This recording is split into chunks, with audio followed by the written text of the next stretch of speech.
noite, meus irmãos. Sejam todos muito bem-vindos. Estamos começando mais um devocional, mais uma quarta-feira onde juntos aprenderemos um pouco mais sobre a palavra de Deus. Como os irmãos sabem, nós estamos estudando esse livro aqui, a Bíblia toda, o ano todo, do John Stott. Tem sido, eu sempre falo isso, né, e que acredito que os irmãos têm aprendido muito com esse livro, assim como eu também tenho aprendido, e é realmente um desejo do meu coração que a cada devocional você aprenda um pouco mais, ou talvez relembre de algo que você já sabe, para que toda semana seja um pouco edificado, né? Cada dia sendo edificado um pouco mais. Bom, nós passamos 3 semanas vendo a respeito de profetas. A gente começou a ver a respeito do profeta Isaías, depois nós vimos o profeta Jeremias, e na semana passada nós ouvimos a respeito de Ezequiel e Daniel, e dos grandes feitos que Deus realizou através desses homens que foram tremendamente usados por Deus. E hoje nós veremos a respeito do retorno e da restauração do povo. É o povo que saiu então da Babilônia e voltou para Jerusalém, e como essa volta desse povo foi algo tão importante, algo fundamental aí em relação à história. Bom, o Império Babilônico ele caiu em 539 a.C. e ele foi sucedido pelo Império Persa, sob o reinado de Ciro. E é interessante que as escrituras se referem a Ciro como sendo o ungido de Yahvé, um soldado brilhante que realmente transformou ali a situação do povo, que realmente deu uma modificada e foi usado de forma tremenda por Deus. E é interessante que os judeus exilados, eles puderam assistir de camarote tudo que Deus fez através desse rei Ciro, das façanhas, das coisas tremendas que foram realizadas ao longo da história. No primeiro ano do reinado de Ciro, o Senhor despertou o coração desse rei para que de fato fizesse aquilo que estava de acordo com a vontade do Senhor. E então Ciro, ele redigiu uma proclamação repatriando os judeus que os babilônios haviam deportado, para que eles não pudessem apenas voltar para casa, mas também reconstruir o templo. Essa volta para Jerusalém, sim, ela era importante no sentido de, poxa, estou voltando para casa, estou voltando para o meu lar. Mas também tem essa conotação de poder voltar e reconstruir o templo, que era algo tão importante. Enquanto os assírios e os babilônios impunham adoração aos seus deuses sobre os povos conquistados, os persas eles adotavam uma política conciliatória. Então havia essa diferença. E aí nós vemos em Esdras, capítulo 6, verso 14, o seguinte versículo. Eles terminaram a reconstrução do templo conforme a ordem do Deus de Israel e os decretos de Ciro. Então essa reconstrução do templo era algo muito importante, tinha um valor extremamente importante. O Salmo 126, o verso 1 e o verso 2, retrata esse alívio e também, além do alívio, esse júbilo que os exilados babilônicos sentiram quando foram repatriados. Olha só, Salmo 126, verso 1 e verso 2. Quando o Senhor trouxe os cativos de volta a Sião, foi como um sonho. Então a nossa boca encheu-se de riso e a nossa língua de cantos de alegria. O povo aqui está exuberante, o povo está vivendo uma felicidade que há muito tempo eles não viviam. E é gostoso ler esse salmo e sentir essa alegria que o salmista está expondo, dizendo, o povo está muito feliz, eles estão voltando para sua terra, eles estão louvando ao Senhor por isso, e estão de novo com essa questão de querer reconstruir o templo, com essa questão de voltar para sua terra e reviver muita coisa que não conseguiram viver quando estavam exilados. E aí nós vemos essa restauração de Judá acontecendo em 3 etapas. É importante frisar aqui que alguns historiadores, alguns estudiosos discordam da forma como John Stott coloca a sequência, mas ele no livro ele diz que ele segue a ordem cronológica tradicional. Então talvez em alguns outros livros e alguns outros estudos os irmãos não verão conforme as datas que estão aqui, mas é o que o livro de John Stott traz e é o que eu quero trazer para os irmãos também. Então a primeira etapa acontece em 538 a.C., Zorobabel, é um nome super conhecido, ele é neto do rei Jeoaquim, e Josué, o sumo sacerdote, retornam a Jerusalém e reconstroem o templo. Então é uma data super importante, 538 a.C., a primeira etapa. A segunda etapa foi em 458 a.C. Esdras, o sacerdote e escriba, chegou a Jerusalém. Esdras, ele era uma espécie de um secretário de Estado para assuntos judaicos na Babilônia. E a tarefa dele era regulamentar e restaurar as responsabilidades religiosas e morais de Israel de acordo com a lei de Moisés. Nós vamos ver mais para frente um pouco mais a respeito de Esdras. E ainda a terceira etapa foi em 445 a.C. com Neemias. Outro cara que nós veremos mais para frente, mas como nós sabemos, ele era copeiro do rei persa Artaxerxes e mais tarde ele se tornou governador de Judá. Foi enviado para restaurar a cidade de Jerusalém, mais especificamente para reconstruir os seus muros.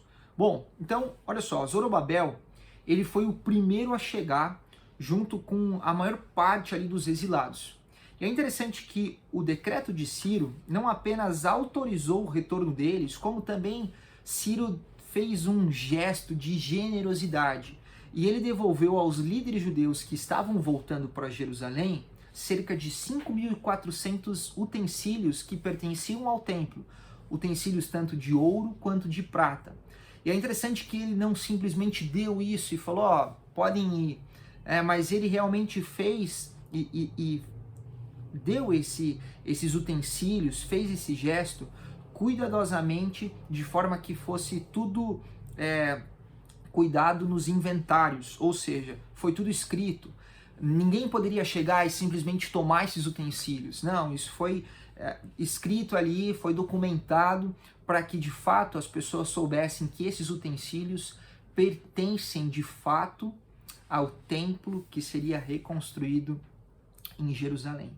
Então, assim que o povo voltou para Jerusalém, assim que esses líderes, esses exilados voltaram, eles construíram um altar de sacrifícios e retomaram as atividades religiosas. Interessante que no 7º mês eles celebraram a festa dos tabernáculos e lançaram os fundamentos do novo templo. E aí talvez você pergunta, tá, mas eles já não viviam uma vida de adoração lá, por que tanta ênfase agora? A questão é que durante esses anos de exílio, eles simplesmente silenciaram a sua adoração, pois eles diziam, Salmo 137, verso 4, como poderíamos cantar as canções do Senhor numa terra estrangeira?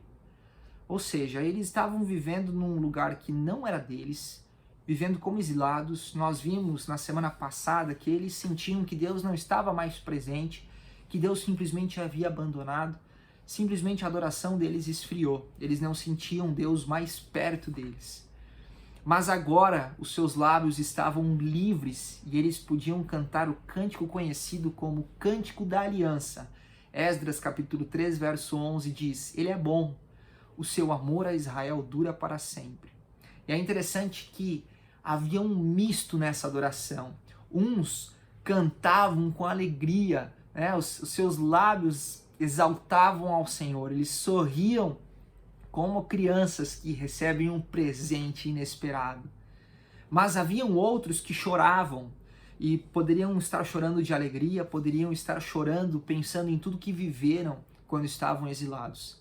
Mas independente da expressão, seja um riso, seja um choro, seja um clamor, todas essas expressões se transformavam em adoração a Deus, agradecendo ao Senhor, relembrando talvez das aflições que viveram como exilados, mas agora glorificando a Deus porque de fato estão voltando à sua terra, de fato estão podendo reconstruir o templo, e essa adoração soava de uma forma muito bonita. É interessante eles cantando aqui, ele é bom, o seu amor a Israel dura para sempre. Esse Deus, ele continuou cuidando, ele sempre cuidou do povo, por mais que o povo muitas vezes não conseguia enxergar isso, Deus estava ali, Lembra que eu falei lá no início que Deus criou e ele continua sustentando? Deus, ele sempre sustentou o povo de Israel, muitas vezes o povo que não enxergava. E esse sustento, ele ainda está sobre nós nos dias de hoje, Por mais que muitas vezes eu e você não vejamos esse cuidado de Deus, a gente não consiga entender o cuidado dele, ele continua nos sustentando, continua cuidando das nossas vidas, assim como fez com o povo. Infelizmente, nem tudo são flores. E na maioria das vezes, quando o ministério está prosperando, quando as coisas estão acontecendo, quando pessoas estão se envolvendo, pessoas estão sendo salvas, pessoas estão fazendo o nome de Deus conhecido e também conhecendo a Deus, levantam-se opositores. Pessoas que não entenderam o propósito de Deus, pessoas que muitas vezes não conhecem a Deus e que aparecem com muitas perguntas, com muitas dúvidas e acabam desmotivando aqueles que estão trabalhando na obra. E essas pessoas então começaram a aparecer, alguns samaritanos, outros que estavam ali perto, e começaram a colocar dúvida na cabeça das pessoas que estavam envolvidas. Mas por que a gente deve reconstruir esse templo? Vocês passaram tanto tempo longe, vocês não sabem como as coisas estão agora. Por que precisa trabalhar? Por que precisa fazer isso? Tantas outras coisas para a gente se preocupar. Por que reconstruir um templo? Qual é a finalidade? Mas é interessante que, apesar do inimigo levantar esses opositores, Deus, por outro lado, levanta homens e mulheres para encorajar o seu povo, para de fato mostrar para o seu povo qual caminho eles devem trilhar, a forma como eles devem vivenciar e sim responder essas perguntas de forma sempre a apontar para Deus. E dois profetas que Deus levantou para realmente encorajar o povo são homens que nós conhecemos muito bem, Ageu e Zacarias.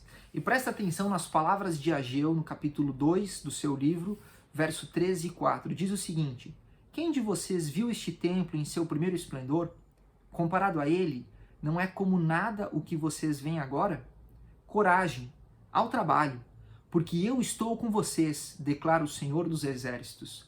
Ou seja, Ageu ele traz uma palavra aqui, de fato, a encorajar aqueles irmãos, aquelas pessoas que estavam ali querendo trabalhar e por vezes estavam sendo desmotivadas por dúvidas, por perguntas de terceiros, né? Querendo realmente desmotivar eles. E ainda nós vemos as palavras de Zacarias, ali no capítulo 4, verso 9 de Zacarias. Ele diz: as mãos de Zorobabel colocaram os fundamentos deste templo, suas mãos também o terminarão.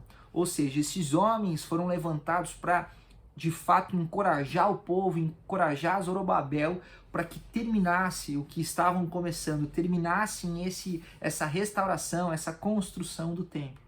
E Esdras, capítulo 5, verso 2 diz: Zorobabel e Jesua começaram a reconstruir o templo de Deus em Jerusalém, e os profetas de Deus estavam com eles e o ajudaram. Bom, é interessante que a reconstrução do templo ela começou em 520 a.C. e ela foi concluída em 515 a.C. Ou seja, aproximadamente passaram 70 anos depois da destruição do templo anterior, como Jeremias havia profetizado. É muito interessante ver como a palavra de Deus ela realmente se completa. Então Jeremias lá atrás havia profetizado que após 70 anos o povo voltaria para Jerusalém, sairia da Babilônia e voltaria para Jerusalém e iria reconstruir o templo. E agora em 515 a.C. o templo foi reconstruído para a glória de Deus. E agora nós veremos a respeito de dois caras muito importantes. Um deles é Esdras e o outro é Neemias. E eu quero começar falando a respeito de Esdras. Um texto super conhecido que é Esdras capítulo 7, verso 10 diz: Esdras tinha decidido dedicar-se a estudar a lei do Senhor e a praticá-la e a ensinar os seus decretos e mandamentos aos israelitas. Muito bem, após 75 anos da conclusão das obras de restauração do templo, houve um segundo estágio da reconstrução da nação israelita após o exílio. Esse processo ele foi conduzido por Esdras, que acumulava funções como sacerdote, escriba e mestre.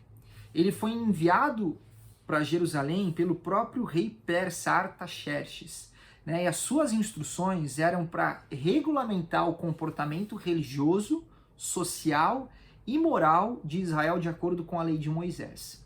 Mas quem que foi Esdras? E aí John Stott ele traz para nós aqui, conforme esse versículo que nós lemos, 3 características muito importantes que nós precisamos trazer para as nossas vidas, nós como cristãos que de alguma forma ou outra influenciamos outras pessoas. Bom, a primeira característica é que Esdras ele se dedicava diligentemente ao estudo da lei de Deus. Ele não se contentava com um estudo superficial, ele buscava realmente uma aplicação profunda. E quantas vezes eu e você, na correria do nosso dia a dia, pensando aí de segunda a sexta, que nós estamos na função, né? Sábado e domingo é o tempo que a gente está na igreja, mas de segunda a sexta, nosso dia a dia, muitas vezes a gente não para de fato nos aprofundarmos na palavra de Deus, para de fato termos um tempo de devocional de qualidade. Eu tenho tanta coisa para fazer no meu dia, então eu vou dar uma enxugada no meu devocional, eu vou só fazer uma oração rapidinho e eu vou fazer o que eu preciso fazer. Esdras, ele foi grandemente usado por Deus porque de fato ele se dedicava diligentemente ao estudo da palavra. Ele buscava conhecer aquilo que a palavra de Deus estava dizendo a ele. A segunda característica é que ele não apenas buscava entender o que é a palavra de Deus, aquilo que o Senhor falava ao coração dele, mas ele também era um praticante obediente da palavra de Deus. Em Tiago, nós vemos Tiago falando, que a gente não deve ser como aqueles que sabem o que devem fazer e não fazem, aqueles que apenas são ouvintes da palavra e não praticantes. E Esdras nos ensina muito bem isso, que ele era um cara que era um praticante obediente. E muitas vezes nós também sabemos muito da palavra de Deus, lemos a Bíblia diariamente, mesmo que às vezes de forma superficial, mas lemos. Na teoria nós conhecemos, mas por vezes não colocamos em prática, assim como Esdras nos ensina. Em terceiro lugar, ele ensinava a outras pessoas. Bom, talvez você olhe e fale, Kevin, mas eu não sou líder na igreja. Eu não sou líder de ministério, eu não sou um diácono, eu não estou na diretoria da igreja, não sou pastor, não estou cursando seminário, eu só sou eu, não tenho nenhuma influência. Mas na realidade, nós temos sempre influência na vida de outras pessoas. Talvez você não está prestando atenção, mas você influencia alguém, seja dentro da sua casa, seja no seu trabalho, seja nos teus estudos, seja no teu tempo de lazer, seja nos teus familiares, você tem alguma influência. E nada melhor do que usarmos essa influência para ensinar outros a respeito da palavra de Deus. Você não precisa dar estudos bíblicos, mas com a tua vida você pode ensinar outras pessoas a respeito de quem Deus é. Certa pessoa disse que para muitas pessoas a única Bíblia que eles lerão serão as nossas vidas, certo? Que você possa influenciar outras pessoas através do seu jeito de viver e ensinar essas pessoas o que é ter uma vida com Deus, o que é ser alguém que de fato busca conhecer de forma profunda a palavra dele, a praticar essa palavra e a viver uma vida de forma a ensinar a outros. Esdras foi um cara que transformou a visão ali social, ética e religiosa da sua época, com a forma como ele vivia. Eu e você podemos ser usados dessa forma também na cultura e na sociedade em que nós estamos inseridos. E ainda quero falar com os irmãos a respeito de Neemias, um cara fantástico que reconstruiu os muros, algo que talvez ele nunca pensou que faria. Neemias capítulo 2, verso 17. Vamos reconstruir os muros de Jerusalém, para que não fiquemos mais nesta situação humilhante. Então, nós precisamos relembrar alguns fatos. Primeiro é a restauração do templo com Zorobabel. Segundo é a restauração da lei com Esdras. E terceiro, agora, a restauração dos muros com Neemias. Neemias, ele desempenhou um papel fundamental na história da salvação. Como assim na história da salvação? Que papo é esse? Calma. Ele desempenhou um papel fundamental no propósito de Deus para restaurar o seu povo. E embora hoje nós não tenhamos ninguém com a mesma função de Neemias, nós temos líderes cristãos que precisam olhar para a vida de Neemias e entender algumas qualidades, algumas características do ministério dele e também trazer isso para a sua vida. Como eu acabei de dizer, talvez você não seja um líder com um ministério específico dentro da igreja. Talvez não seja um líder de ministério ou não esteja na liderança da igreja como um todo. Mas você exerce algum tipo de influência na vida de outras pessoas. E John Stott ele traz para nós aqui 6 qualidades, 6 características muito importantes que qualquer cristão precisa desenvolver e desempenhar na sua vida. A primeira qualidade é a ideia de uma visão clara. Neemias ele tinha uma profunda insatisfação com a situação presente, mas não apenas isso, ele não apenas estava insatisfeito com o que estava acontecendo, ele também tinha uma clara percepção de como poderia ser. E alguém poderia dizer que a indiferença é a capacidade de tolerar o inaceitável. A verdadeira liderança começa com a firme determinação de não agir assim. Ou seja, quando nós vemos algo que não está legal, a gente não deve simplesmente ficar insatisfeito com isso e falar, poxa, isso não deveria ser desse jeito, não está legal da forma como estão fazendo. E simplesmente cruzar os braços e esperar, falar, não, a gente está pagando, tem 2 pastores aí, tem toda uma liderança, deixa eles fazerem. Não, nós como cristãos, a gente precisa ter uma visão clara. Você acha que as coisas não estão funcionando do jeito que deveriam funcionar? Então ore a Deus e clame para que Ele te dê essa visão e para que de fato você se envolva e ajude a encontrar uma forma de fazer diferente. Então a primeira ideia, a primeira qualidade é você ter sempre e tratar isso no teu coração dessa questão da visão clara, de não apenas ver aquilo que está errado ou aquilo que não está tão certo, mas também de querer mudança e de buscar a resolução para esse problema. A segunda qualidade é de estar comprometido com a visão. O próprio Neemias ele diz no capítulo 2, verso 17, venham, vamos reconstruir os muros. Ou seja, ele não simplesmente viu o problema e falou, alguém tem que resolver. Do jeito que tá, não dá para continuar. Então, vamos contratar mais alguém, vamos fazer isso, vamos fazer aquilo e precisa resolver. Não. Ele assume a responsabilidade e fala, venham, vamos reconstruir os muros. Não basta só observar a situação atual, o que está acontecendo. É preciso de comprometimento.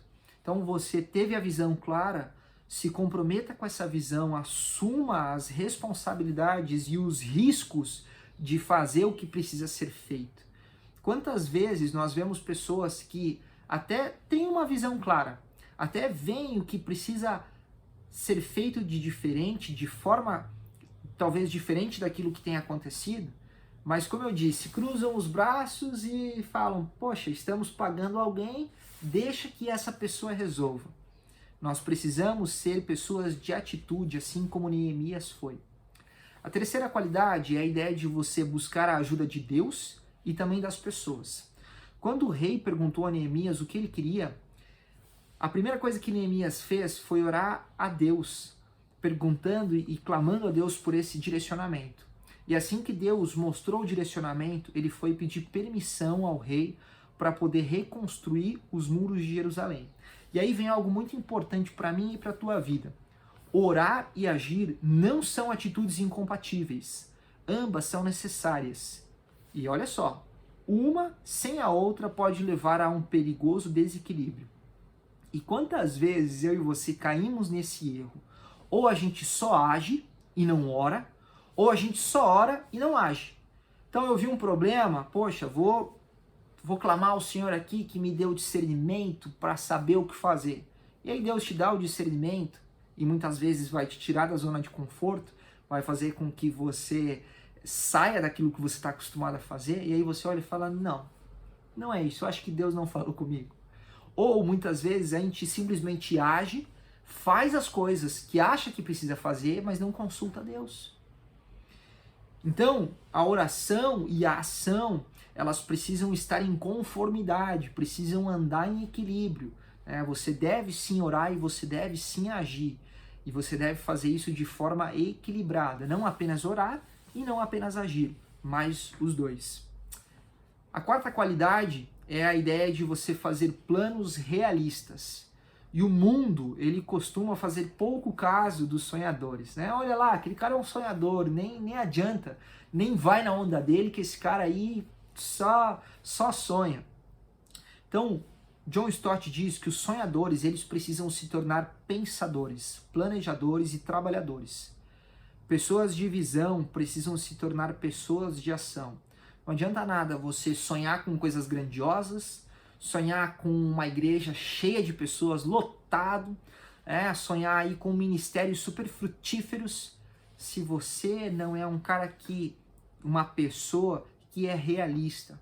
Nós precisamos sim sonhar, a gente não deve só olhar para o presente, né? Como o pastor Wilson sempre fala, a gente deve olhar sempre daqui a 10 anos, olhar para o futuro, mas nós devemos também olhar para o presente e conseguir desenvolver coisas, ações que tenham algum sentido e não só algo sonhador que não vai chegar a lugar nenhum. Então nós precisamos de fato ser realistas, sonhar, mas tendo os pés no chão, sabendo por onde nós devemos caminhar e por onde nós devemos realmente seguir, qual caminho nós devemos trilhar. A quinta qualidade que John Stott nos traz, olhando para a vida de Neemias, é que nós devemos atrair discípulos. O líder, e eu vou trazer aqui o cristão, ele deve inspirar pessoas a seguir a sua liderança, pois entende que a sua função depende da cooperação de todos. E aqui não é simplesmente atrair pessoas que você gosta, pessoas que pensam como você, mas é você atrair realmente discípulos que vão estar contigo e que vão fazer as coisas acontecerem, não porque gostam de você, mas porque sabem que aquilo que você está falando vem de Deus. Sabem que aquilo que você está falando não é simplesmente um produto da sua mente ou do seu coração, mas é algo que vai edificar as pessoas, algo que vai fazer com que as pessoas estejam mais próximas do Senhor. Muitas vezes nós vemos grandes líderes, grandes potenciais que poderiam fazer grandes coisas, mas que não conseguem trabalhar em comunidade, não conseguem trabalhar em conjunto. Acham que as suas ideias são as melhores e que se as pessoas não seguirem simplesmente as suas ideias, essas pessoas não prestam, essas pessoas não sabem o que querem da vida. Mas nós precisamos atrair esses discípulos para de fato fazer aquilo que Deus tem colocado nos nossos corações. E por último, a última qualidade que John Stott nos traz é que o cristão, o líder, ele se recusa a ficar desanimado. Quando alguém se dispõe a fazer a obra de Deus, deve estar preparado para enfrentar oposição. O desânimo é o principal obstáculo. Escárnio e difamação são armas venenosas nas mãos do inimigo. Lembra que falei que Deus levantou ali profetas, Ageu e Zacarias, para realmente encorajar o povo? Hoje não é diferente. Quando Deus nos mostra o que devemos fazer, estamos em conformidade com a sua palavra, nós por vezes fazemos tudo isso que essas qualidades não são ferramentas para o sucesso, mas nos mostram a maneira como devemos seguir. E provavelmente sim, você vai ter sucesso se isso estiver de acordo com a palavra de Deus. Mas sempre quando você está desenvolvendo um ministério e as coisas estão fluindo, muitas vezes se levantam opositores. E aqui não é simplesmente pessoas que vão contra o seu pensamento. Isso é importante, pessoas que talvez não concordem contigo, para que você repense aquilo que você está executando. Não é bom você estar cercado de pessoas que simplesmente concordem contigo, né? Essa ideia de discordar é bom porque a gente cresce. Mas a oposição aqui muitas vezes surge para derrubar o trabalho, para dizer que isso não precisa ser feito, para dizer que sempre foi assim dentro da igreja, a gente não precisa de inovação, para dizer que você está fazendo o teu trabalho só porque você quer aparecer. Mas, apesar desses opositores, nós precisamos estar firmes na palavra de Deus, firmes no propósito que Deus colocou no nosso coração. Se Neemias não estivesse firme nesse propósito que Deus havia colocado em seu coração, muito provavelmente ele teria desanimado logo no início, ia ter voltado lá para ficar perto do rei, e ia cruzar os braços e ia falar, eu vou ficar aqui, trabalhando por aqui mesmo, aquele povo não quer saber de mim. Mas não foi isso que ele fez. Ele não desistiu, pelo contrário, ele foi persistente. Ele se recusou a desanimar. E apesar de ter sido um trabalho duro e difícil, foi um trabalho que até hoje nós olhamos e falamos, como assim eles reconstruíram esses muros em tão pouco tempo? Mas é porque ele sabia da visão que Deus havia colocado no coração dele, ele atraiu discípulos, ele realmente sabia que isso era algo que vinha do Senhor e ele não desanimou. Não sei aquilo que Deus tem falado ao seu coração, mas creio que Deus tem falado contigo, Deus tem te mostrado alguns propósitos e algumas coisas que Ele deseja fazer na tua vida e deseja te usar. A questão é, como está o seu coração diante disso? Às vezes o que Deus tem para você nem é um ministério dentro da igreja, talvez é um ministério dentro do seu trabalho, talvez é um ministério dentro dos seus estudos, talvez é um ministério dentro da sua família. Como está isso, meu irmão? Deixe Deus usar a sua vida.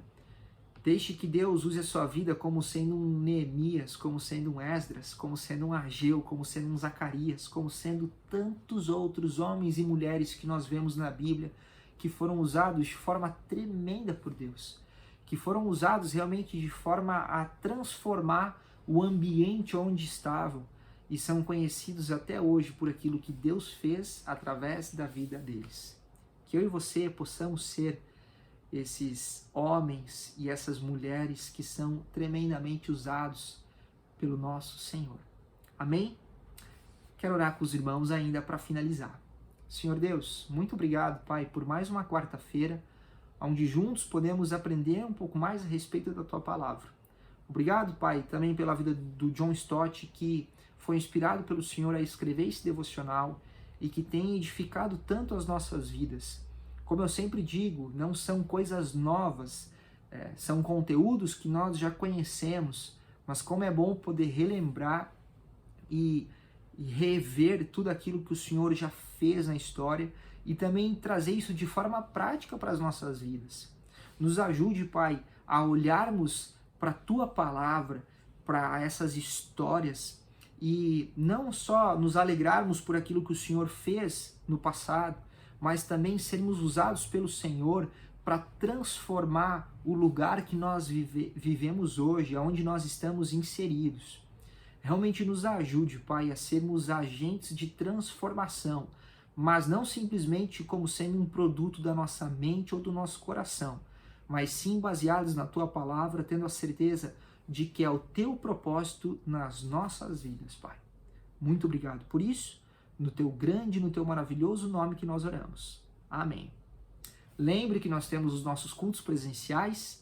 Não perca a oportunidade de estar junto conosco. E te espero agora na nossa sala de oração e também no domingo no nosso culto presencial. Um grande abraço e até mais.